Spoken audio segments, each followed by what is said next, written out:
सबसे पहली और प्रमुख खबर पश्चिम बंगाल से, जहां शुभेंदु सरकार और एक्शन लगातार। जी हां, शुभेंदु सरकार जब से शपथ ग्रहण हुआ है उसके बाद से अभी तक पिछले 10 दिन की अगर हम बात करें तो कई सारे कड़े एक्शन लिए गए और 7 दिन में 7 बड़े फैसले लिए गए। आखिर ये कौन कौन से 7 बड़े फैसले हैं, बताएंगे विस्तार से इस खबर के बारे में। लेकिन इसके साथ ही जो दूसरी प्रमुख खबर वो भी पश्चिम बंगाल से जुड़ी है, जहां पर पूर्व की सरकार की अगर हम बात करें यानी टीएमसी या यूं कहें कि ममता बनर्जी और उनके टीम, उनके भतीजे पर इस समय जांच की आंच तेज हो चुकी है। आखिर किस मामले पर ममता बनर्जी के भतीजे अभिषेक बनर्जी पर जांच की जा रही है, बताएंगे इस खबर के बारे में भी। लेकिन इसके साथ ही तीसरी प्रमुख खबर अंतर्राष्ट्रीय जगत से जुड़ी हुई, जहां ट्रंप वर्सेस ईरान में इस वक्त कहीं ना कहीं तबाही का जो प्लान है वो पूरी तरह से तैयार था, लेकिन आखिर किन वजहों की वजह से ट्रंप ने इस प्लान को थोड़े समय के लिए बंद किया है, बताएंगे इस पूरी खबर के बारे में भी विस्तार से आपको। और साथ ही ईरान ने क्या कुछ किया है इस पर पलटवार। तो सीधे तौर पर अगर हम देखें तो शुभेंदु सरकार और फैसले लगातार, क्योंकि जब से शुभेंदु सरकार का शपथ ग्रहण समारोह हुआ है उसके बाद से लगातार एक के बाद एक बड़े फैसले लिए जा रहे हैं। फिर चाहे वो महिला सशक्तिकरण से जुड़े हुए फैसले हो, या फिर बॉर्डर सिक्योरिटी से जुड़े हुए फैसले हो, अवैध निर्माण से जुड़े हुए फैसले हो, स्वास्थ्य सेवाओं से जुड़े हुए फैसले हो, इस तरीके के कई सारे बड़े फैसले इस समय लिए जा रहे हैं। आखिर कौन कौन से पिछले 7 दिन की अगर हम बात करें तो पिछले 7 दिन में 7 बड़े फैसले लिए गए। 4 मई 2026 को 4 राज्यों और 1 केंद्र शासित प्रदेश के चुनावों के नतीजे सामने आए, जिसमें पश्चिम बंगाल भारतीय जनता पार्टी ने प्रचंड जीत हासिल की और 9 मई को ऐतिहासिक कोलकाता के ब्रिगेड परेड ग्राउंड में सीधे तौर पर हम देखें तो पूरा जो शपथ ग्रहण समारोह है, भारतीय जनता पार्टी के नेता शुभेंदु अधिकारी वो शपथ लेते हुए नजर आए। जो शपथ के बाद में 10 दिन हो चुके हैं शपथ ग्रहण को, उसके बाद में एक के बाद एक कई कड़े फैसले लिए जा रहे हैं। तो बताएं, सबसे पहले एक नजर डालते हैं कि आखिर पिछले 7 दिन में कौन से हैं वो 7 बड़े फैसले। तो 7 बड़े फैसलों की अगर हम बात करें तो इसमें 7 बड़े फैसलों में यह है कि अब धर्म के आधार पर जो भत्ता है वो नहीं दिया जाएगा, ये बड़ा फैसला लिया गया। और इसके साथ ही 7वें वेतन आयोग के गठन को भी मंजूरी दे दी गई है। महिलाओं के सशक्तिकरण को भी लगातार बढ़ावा दिया जा रहा है। महिलाओं की अगर हम बात करें तो महिलाओं को हर महीने 3000 रुपए देने का भी फैसला लिया गया। जून से महिलाओं के लिए फ्री बस यात्रा, यानी कि पश्चिम बंगाल में महिलाएं जो सरकारी बसें हैं उनमें फ्री यात्रा करती हुई नजर आएंगी। अन्नपूर्णा भंडार जो योजना है उसे भी जून से लागू किया जाएगा। अभी फिलहाल मई है और अब मुश्किल से 10 दिन बचे हैं, तो 10 दिन बाद जून से ये योजना जो है लागू हो जाएगी। इसके साथ ही बॉर्डर सिक्योरिटी को लेकर के बीएसएफ को 45 दिन के अंदर बॉर्डर जमीन देने की बात कही गई, ये भी बड़ा फैसला लिया गया। 2011 के बाद जितने भी सर्टिफिकेट्स जारी हुए हैं वो सभी एक बार फिर से वेरीफाई किए जाएंगे। तो बीते 7 दिन के अंदर ये 7 बड़े फैसले शुभेंदु सरकार की तरफ से लिए गए हैं। तो एक्शन में इस वक्त कहीं ना कहीं शुभेंदु इस वक्त नजर आ रहे हैं। और इसके साथ ही एक तरह से हम देखें तो शुभेंदु अधिकारी ने सीधे तौर पर यह भी कहा है कि एक भी घुसपैठिया नहीं बचेगा। तो किस तरीके से सीएम शुभेंदु के हुंकार है, आइए आपको सुनाते हैं। भाजपा ने जो कमिटमेंट दिया वो पूरा करने का काम भाजपा का चीफ मिनिस्टर करेगा। देश को सुरक्षित रखने का काम भारतीय जनता पार्टी का ही सरकार करेगा।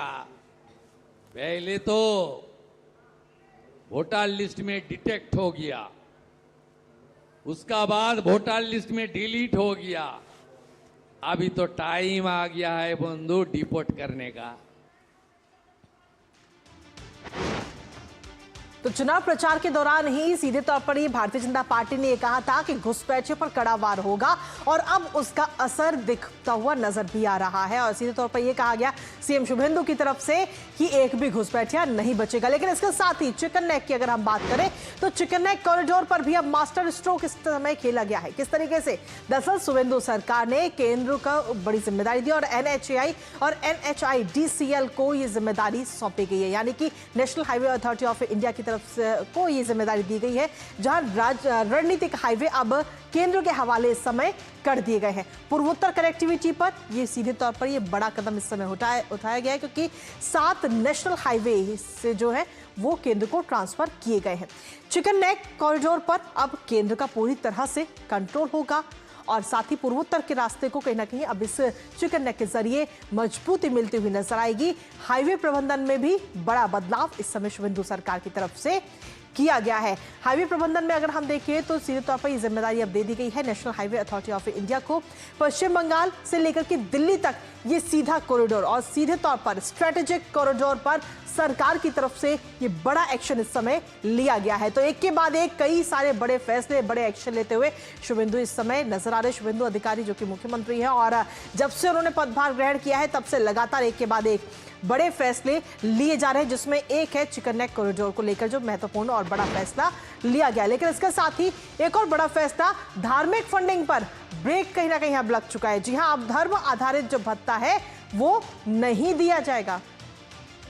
इमाम और पुरोहितों के जो भत्ते अभी तक दिए जा रहे थे पूर्व की सरकारों के दौरान भी, अब वो भत्ते पूरी तरह से बंद करने का आदेश दे दिया गया है। कैबिनेट बैठक में ये निर्णय लिया गया और 1 जून से सरकारी मदद अब नहीं दी जाएगी उन सभी को धर्म के आधार पर।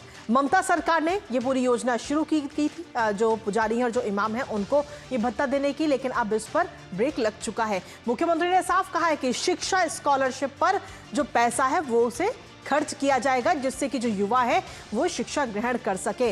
तो ऐसे में ये भी एक बड़ा फैसले के तौर पर इसे भी देखा जा रहा है। लेकिन इसके साथ ही सुरक्षा की अगर हम बात करें और कानून व्यवस्था की बात करें तो उस पर भी पूरा हिसाब अब होगा दोषियों का किस तरीके से, क्योंकि पूर्व की सरकार की अगर हम बात करें तो उस वक्त एक बड़ा मामला सामने आया था, आरजीकर मामला, और उस पूरे मामले में अब एक बड़ा एक्शन इस समय लिया गया है शुभेंदु अधिकारी की तरफ से।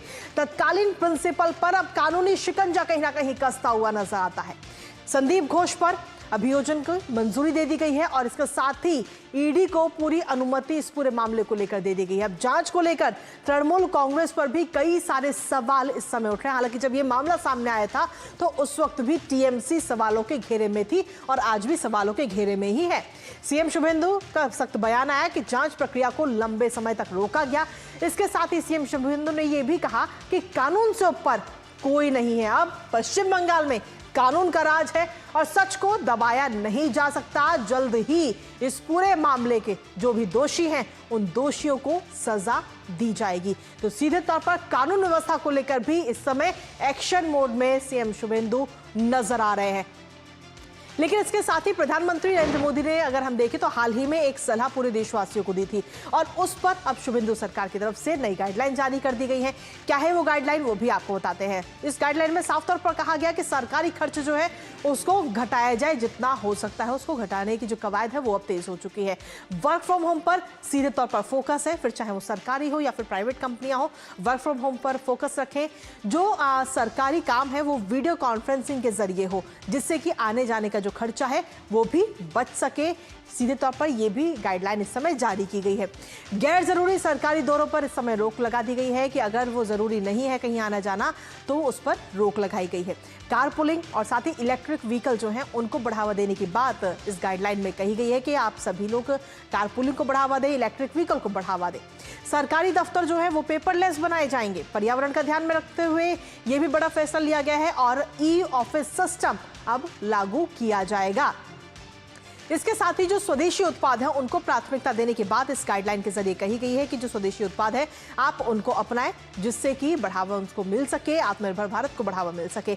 बिजली की बचत पर भी सख्त कदम उठाया जा रहा है और इसके साथ ही पर्यावरण बचाने की जो मुहिम है वो भी इस समय कहीं ना कहीं तेज होती हुई नजर आ रही है। कैसे? क्योंकि इसको लेकर एक गाइडलाइन इसमें यह भी शामिल किया गया कि रिसाइकलिंग और कचरा कम करने को लेकर के ये एक पहल की गई है, जिसमें प्राकृतिक संसाधनों का इस्तेमाल आप भी करते हुए नजर आए। तो प्रधानमंत्री नरेंद्र मोदी की सलाह और उसके बाद में सलाह के बाद में शुभेंदु अधिकारी सरकार की तरफ से ये नई गाइडलाइन इस समय जारी की गई है और इस गाइडलाइन में क्या कुछ खास तौर पे इंक्लूड किया गया है वो हमने आपको इसके जरिए बताया। लेकिन इसके साथ ही अगर हम देखें तो ममता सरकार के जो